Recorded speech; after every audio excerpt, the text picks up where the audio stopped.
Sabah. Misli Premier Liqasının 27-ci turunda Bank Respublika Arenada Zirə ilə 2-2 hesablı heç-içə edib. Masazır təmsilçisinin baş məşqçisi Valdas Dambrauskas maçdan sonra keçirilən mətbuat konfransında jurnalistlərin suallarını cavablandırıb. Bugün həqiqətən də yaxşı oyun alındı. Azarkeşlər qollu oyuna şahid oldular. İlk dəqiqədən sonuncu dəqiqəyə qədər qalib gəlmək üçün mübarizə apardıq.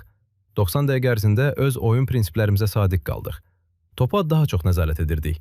Daha çox pressing edən, hücuma çıxan komanda biz idik. Zirəni də təbrik edirəm.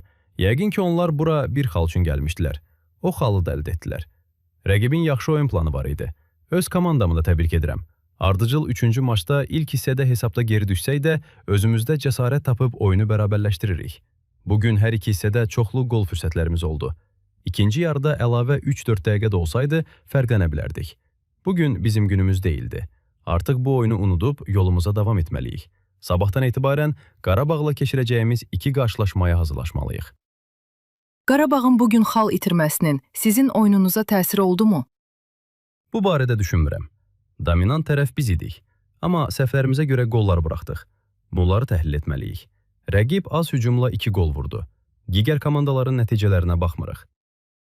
Şamaxıdakı heç-heçə komandanızı psixoloji olaraq rahatlaşdırmadı ki? Rahatlaşma yoxdur. Yenə dominant oynadıq və son dəqiqələrdə belə hücuma atıldıq. Sadəcə nəticə heç-heçə oldu.